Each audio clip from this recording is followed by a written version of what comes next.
Bonjour, bienvenue au Créatif. Alors aujourd'hui, ce que je te suggère comme projet, ça va être sur une toile. Ça va être de travailler avec des formes géométriques un peu comme des triangles. On va rajouter des motifs là-dessus. Puis on va surtout travailler les nuances. On va travailler un peu comment étendre la peinture sur la toile. Ça fait une œuvre qui est abstraite, mais qui est très jolie et qui peut s'accrocher un petit peu partout. Alors, ce que tu vas avoir besoin pour le projet aujourd'hui, ça va être une toile. Tu vas avoir besoin de pinceaux, de ruban cache. Ruban cache, j'en ai deux sortes. Tu vas avoir besoin aussi de peinture acrylique et d'un plat d'eau, évidemment.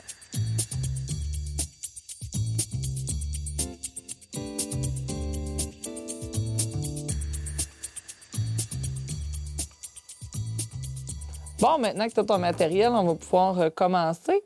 Alors, moi, ce que je prends en général quand je commence un projet comme ça sur une toile, surtout si j'ai besoin du blanc, et là, on va en avoir besoin, c'est de peindre tout mon fond avec au moins une ou deux couches de blanc au départ. Parce que qu'est-ce qu'il y a sur ta toile? C'est du gesso, c'est un après. C'est vraiment fait pour que la toile ne boive pas trop la peinture, puis aussi pour que ta peinture à toi, elle colle bien sur la toile. Donc, si tu laisses après du blanc, mais que tu n'as pas mis de vraie peinture, ça va accrocher un peu plus la poussière, puis ça va avoir tendance à jaunir un petit peu plus. Donc, c'est vraiment important que tu mettes du blanc sur ta toile. Ensuite, comme je t'ai dit, on va faire un projet avec, comme ça ici, avec plus des triangles, des formes géométriques. Donc, on va commencer en utilisant le masking tape. Tu peux utiliser le masking tape comme ça. Ou aussi des petits, ils appellent ça du washi tape. Donc, ça aussi, tu peux l'utiliser pour faire tes formes géométriques. Donc, je vais commencer.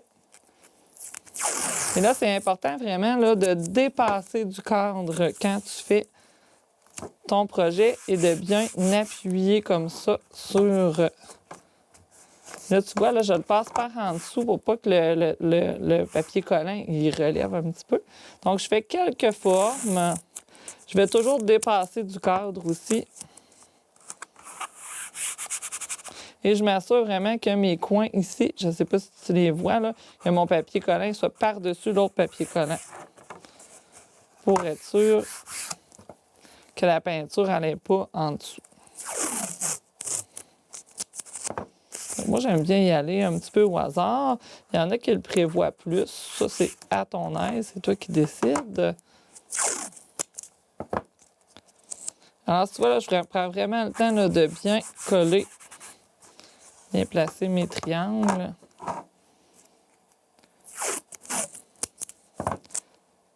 C'est important aussi que, si tu veux vraiment un triangle, ça va être important de faire la pointe et que ça soit l'extérieur ici. Il faut vraiment que la pointe du triangle apparaisse, elle soit en blanc. Là, ici, ça ne fonctionne pas. Hein, je vais dépasser. Donc, ce que je vais faire, je vais tout simplement aller couper. C'est ce qui est plaisant avec ce sorte de papier collant-là. C'est facile à couper. Encore me faire une ou deux petites formes.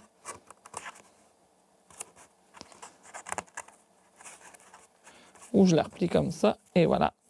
Et on essaie d'avoir aussi une quantité de formes en nombre impair. Ça va être un petit peu plus équilibré comme ça.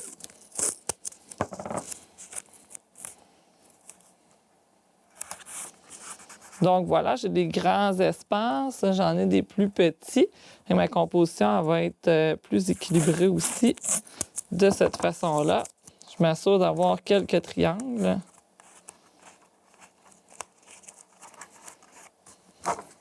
Et voilà. Ça me plaît bien quand même.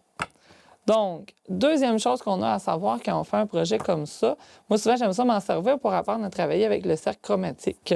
Le cercle chromatique, c'est un outil qui est très important en peinture ou en art, même en décoration. Ça nous aide à comprendre les couleurs. Donc, si je regarde de ce côté-là ici, j'ai mes triangles qui sont les harmonies de couleurs. Donc, ça, c'est les couleurs qui vont bien ensemble.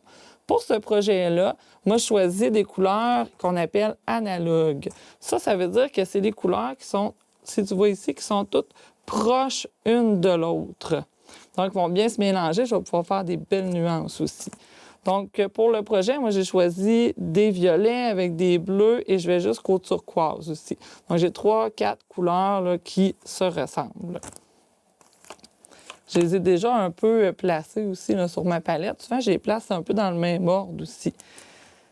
Ce qui est important de savoir, en acrylique, ta peinture, elle va toujours être plus foncée en séchant que ce qu'elle paraît sur la toile. Donc, ce qui arrive souvent avec des gens qui sont plus débutants, c'est qu'on met beaucoup de peinture qui sortent directement du tube, puis ça devient un peu foncé, notre projet. Des fois, on aime un petit peu moins ça. Donc, c'est vraiment important d'aller choisir des couleurs plus pâles ou de rajouter du blanc aussi dedans. Ça va te donner quelque chose d'un petit peu plus intéressant. L'acrylique, c'est aussi une peinture qui est transparente. Donc, je vais avoir besoin de 2 ou 3 couches pour avoir des belles nuances. Alors, donc, pour commencer, j'ai choisi mes couleurs, je les ai placées dans ma palette. Et ensuite, je te montre comment les appliquer sur ton projet ici.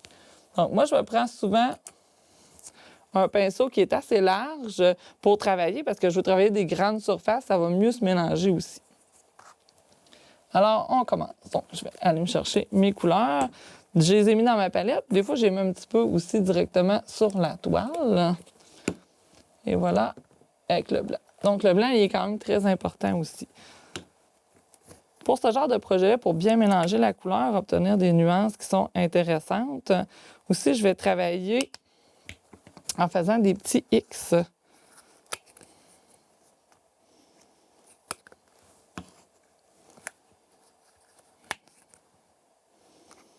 Et voilà, comme ça. Peut-être que j'en ai trop mis, je ne sais pas.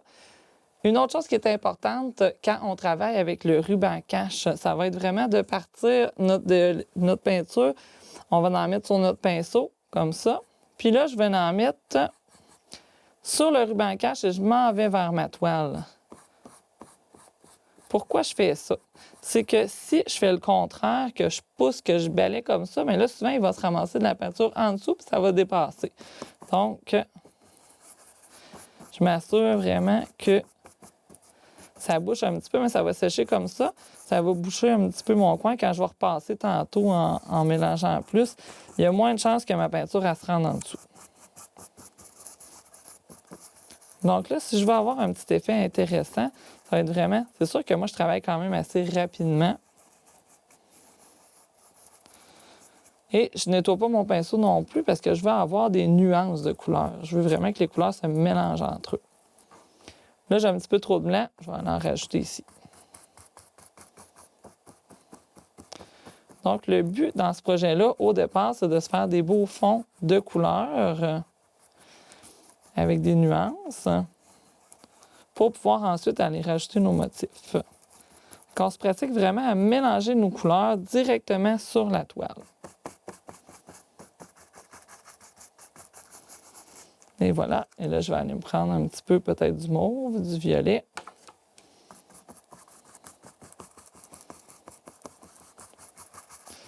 Et là, tu as vu, hein, souvent, je mélange, je fais des X, je tourne. Sur mon pinceau, j'ai un petit peu plus de violet dans ce coin-là, un petit peu plus de bleu ici. Donc, c'est ça qui va faire aussi que ça va bien se mélanger.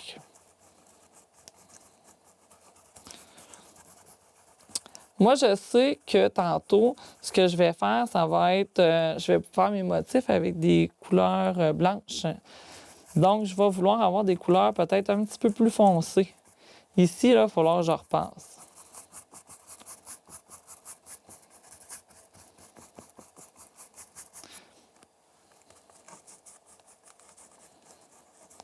Ce projet-là se ferait très bien aussi en utilisant des couleurs, là, du rouge, du vert, du orange. Moi, j'avais le goût qu'on travaille avec des couleurs qui sont assez semblables. Donc, on n'oublie pas de toujours partir du masking tape pour aller vers notre zone à colorier, à peindre. Pas que la peinture elle se ramasse tout en dessous. Si ça arrive, c'est pas grave. Tantôt, on va pouvoir travailler, on va pouvoir mettre du blanc. Là, vous voyez, je mets du jaune. C'était pas du tout dans dans mon cercle chromatique, c'est parce que je veux avoir une couleur qui est plus un bleu-vert. Et comme tantôt, je t'ai dit, les couleurs sont transparentes à l'acrylique. Donc, quand je vais repasser tantôt avec du bleu, le jaune va se mélanger au travers. Ça va me faire une teinte qui est un petit peu plus turquoise.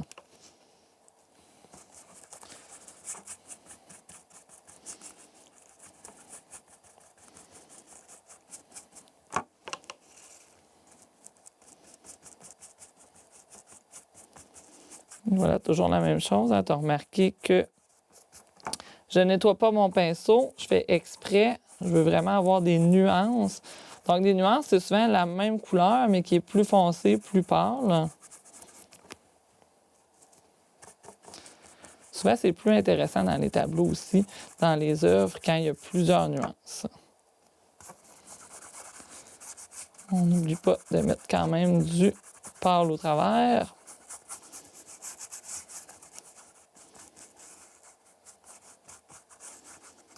Et voilà. Aussi, on se souvient, ce qui est bien, c'est d'aller, si je mets une couleur à une place, il faudrait que j'en mette à au moins 3 endroits différents dans ma toile. Donc, si j'ai mis du jaune ici, il va falloir que j'aille en mettre à 1 ou 2 autres endroits. Ça va être plus intéressant comme ça. C'est pas obligé d'être très, très, très présent, la couleur, mais c'est quand même important qu'elle soit là.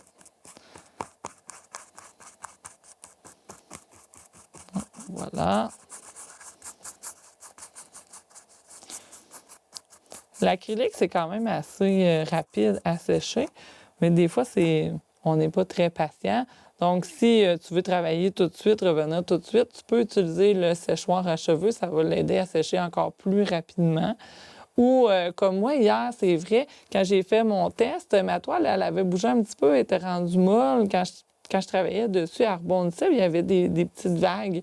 Alors, un truc que tu peux faire quand ça t'arrive, c'est ça, souvent, c'est quand on a des toiles de qualité un peu moins grande, on peut aller tourner notre toile comme ça, puis on peut mettre de l'eau ici derrière. Ça va aider le tissu en séchant, il va se retendre, puis on va perdre des petites vagues qu'il y a dedans. Donc, dans ce temps-là, c'est beaucoup plus long à sécher. Ça peut nous aider, par contre, c'est un petit truc de peindre aussi, ça peut nous aider à faire des plus belles nuances. Les couleurs vont mieux se mélanger si c'est un peu humide. Par contre, le désavantage, c'est que c'est plus long à sécher. Donc, là, j'ai ma première couche. Je te montre un peu qu'est-ce que ça donne. Je vais aller travailler sur l'autre toile que j'avais préparée pour toi. Parce que aussi, je voulais te montrer quand je te disais que... Un petit peu... Quand je te disais que les peintures acryliques sont un petit peu transparentes, bien souvent, la première couche, elle ne couvre pas toute. Là, il y a des endroits, j'ai mis une deuxième couche, mais il y a des endroits, j'en ai pas mis parce que je voulais te le montrer. Donc, si tu observes bien ici, comme la zone ici, je ne sais pas si vous le voyez bien à la caméra, mais on voit même les petits points de... On voit comme des petits points, là, on voit même le fond de la toile, c'est moins intéressant. Ici aussi, dans le bleu, là, on voit les coups de pinceau. Moi, j'aime moins ça, donc je vais aller leur travailler un petit peu. Je vais juste repasser. Et là, vu que ça fait déjà 2, 3 coups de pinceau que j'ai donnés, c'est moins grave, il y a moins de chances que ça passe ici comme ça. Donc, je vais juste aller ajuster un petit peu mes couleurs comme ça. C'est sûr que là, quand je vais travailler au crayon acrylique tantôt, il va falloir que ça soit sec, mon fond. Mais j'ai d'autres plages ici de couleurs qui sont déjà secs, donc c'est pas grave. On peut mettre un petit peu d'eau aussi, ça va nous aider à bien mélanger les couleurs.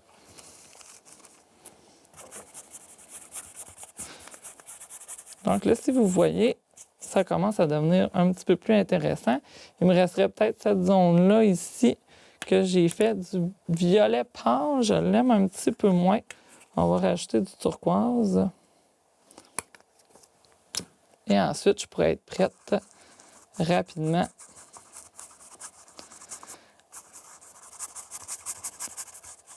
à aller rajouter mes motifs. C'est sûr que là, cette zone-là est assez égale. J'aime moins ça. Je vais aller lui rajouter un petit peu de foncé. Et là, ça, c'est bien de se pratiquer comme ça à voir comment la peinture a réagi quand je lui ajoute des couleurs, du plus foncé, du plus pâle. On va pouvoir s'en servir ensuite là, quand on va faire des projets un petit peu plus élaborés comme des animaux ou des visages ou un paysage, quelque chose qui est plus précis. Ça va être plus facile si on s'est pratiqué comme ça à faire des nuances puis à mélanger nos couleurs et aussi à s'amuser avec les coups de pinceau pour donner de la vie, de l'énergie à notre toile. Avant, sur des projets qui sont un petit peu plus abstraits, où est-ce que ça a moins d'impact aussi. Donc, voilà. Si vous regardez bien ici, là, mon bleu par-dessus mon violet pâle, ça a donné quelque chose de quand même assez intéressant. Alors là, on serait rendu à l'étape de rajouter des motifs en blanc. Je vais te dire, en général, moi, pour avoir des bonnes idées de motifs, souvent le soir, en écoutant la télé ou juste pour relaxer, je mets un petit peu de musique et je m'installe dans un petit cahier. Et là, je fais soit des carrés ou des grandes lignes et à l'intérieur des espaces qui sont créés, je vais aller mettre des motifs, je vais inventer des motifs. Je vais aussi souvent, si tu vas sur Pinterest ou des fois sur Google, tu peux rechercher motifs divers. Et là, tu vas avoir vraiment plein d'idées. Donc, en se pratiquant comme ça le soir, là, à faire nos petits motifs, bien, ça nous aide à avoir un petit peu plus de créativité. Puis quand on veut faire un projet comme ça, bien, on a déjà des idées. Donc, c'est quand même intéressant aussi. Alors là, on est rendu à l'étape, on enlève le papier collant. Ça, c'est le fun parce qu'après, on voit toute la richesse là, de nos motifs géométriques. Donc, tu vois ici, là, on appelle ça bavé. Là, ça l'a passé un petit peu au travers. C'est pas grave. On va tout simplement... Je vais juste faire ça ici. On va tout simplement repasser du blanc si ça nous dérange. Moi, je l'ai laissé blanc, mais ça aurait pu être beau aussi avec du noir. Ça aurait été aussi très intéressant. Faire un fond noir, aller chercher des couleurs claires et ensuite rajouter nos motifs en noir. Ça aurait été tout aussi plaisant à faire. Ça dépend du décor dans lequel tu vas l'afficher ensuite. Ce qui est le fun aussi avec ce genre de projet-là, moi j'aime ça au créatif dans nos lundis soirs.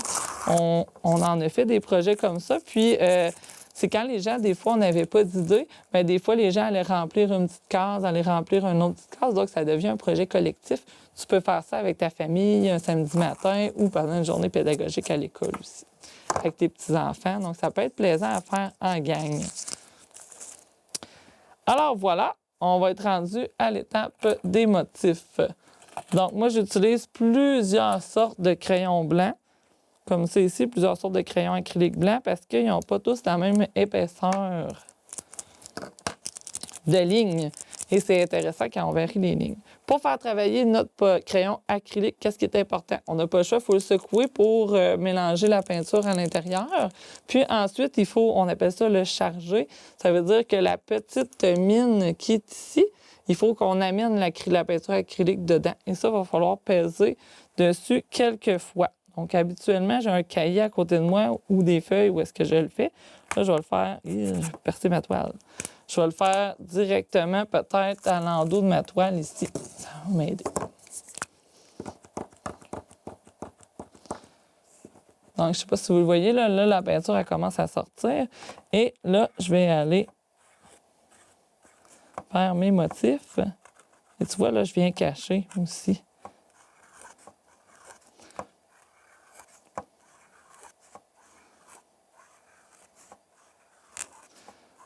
Donc, ça se peut que si toi, tu le fais, tu te rends compte que la peinture, elle ne sort pas très bien ou ça ne s'applique pas bien. Peut-être qu'il faut que tu rebrasses ton crayon. Peut-être aussi que ta peinture, si ici n'est pas assez sec, tu vas voir, ça ne va pas bien écrire. Donc, il faut que tu attendes que ton fond sèche avant. Là, comme moi, j'ai des couleurs tout un peu aquatiques. Je pense que je vais aller avec des motifs qui me font penser à la mer. Donc là, c'est comme des bulles.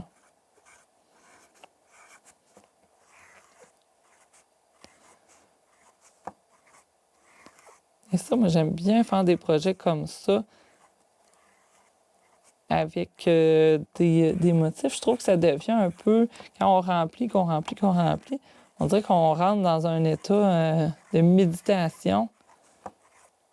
Là, ça devient un petit peu plus dur pour moi de te parler parce qu'on dirait que j'ai envie d'entrer dans ma bulle à moi, de faire mes motifs. Ça, quand à la maison, il y a des gens qui ont beaucoup d'énergie, des fois, ça peut aider à pas faire descendre l'énergie, mais la concentrer sur un projet. Est-ce que l'énergie, elle sort moins bruyamment, peut-être? Si tu remarques ici, là, entre mes cercles, il y a des petits espaces vides. Moi, je vais aller les remplir. Ça fait comme des petits triangles. Ça me plaît moins. Donc, quand je fais des motifs, qu'est-ce qui est intéressant aussi? Ça va être de varier les formats, varier les sortes de lignes, l'épaisseur des lignes, varier la grosseur des cercles. Là, ici, je vais remplir. Avoir des espaces plus blancs, des espaces plus colorés aussi.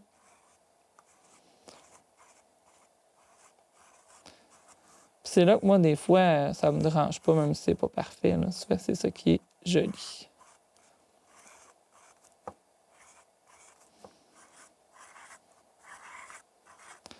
Là, ça fait une espèce d'effet ici que tout est en rond autour. J'aime peut-être moins ça. Je vais aller le briser en faisant un autre cercle ici. Donc, comme ça. Ensuite, peut-être, là, j'ai des cercles ici. Peut-être que je pourrais y aller avec plus des vagues.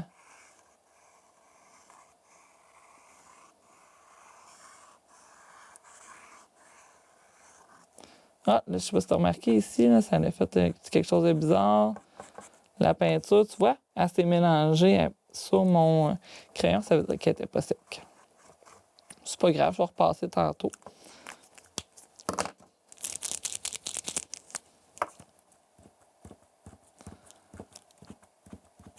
Et voilà. Donc là, c'est là que je te montre ici. Hein, ça devient intéressant si on varie l'épaisseur des lignes.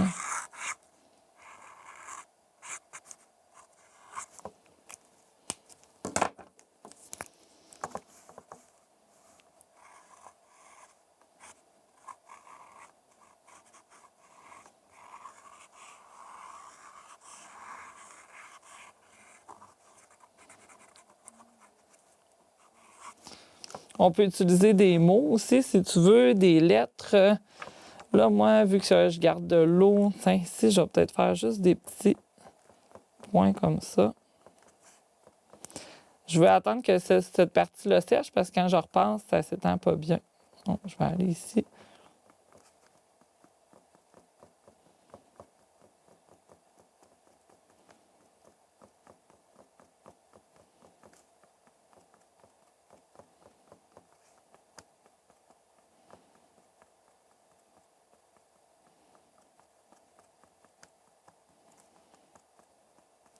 Si je vois que l'idée des petits points, là, je les ai étalés à peu près toutes égales également. Qu'est-ce qui peut être intéressant aussi, c'est qu'on fait on les concentre, puis on les éloigne. Donc, il y a un endroit qui en a beaucoup, beaucoup, puis après ça, on l'éloigne.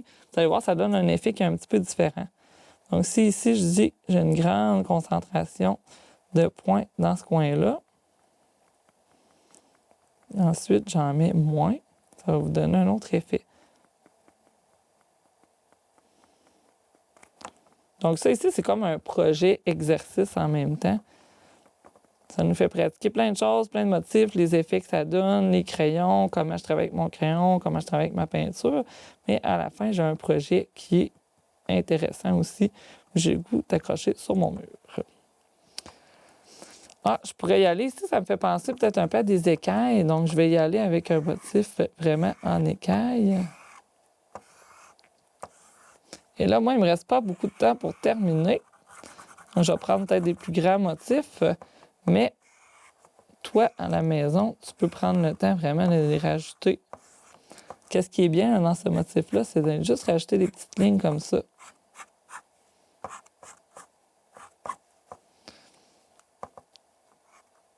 Et ça, ces idées-là, moi, je les ai eues justement là, en travaillant, en inventant plusieurs motifs ou en regardant carrément là, sur Internet pour me trouver d'autres idées. Donc, on peut mélanger un peu tout ce qu'on a vu.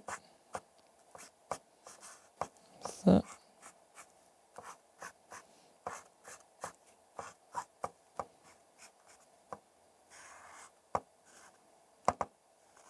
Donc, c'est important d'aller continuer le motif pour qu'il sorte aussi.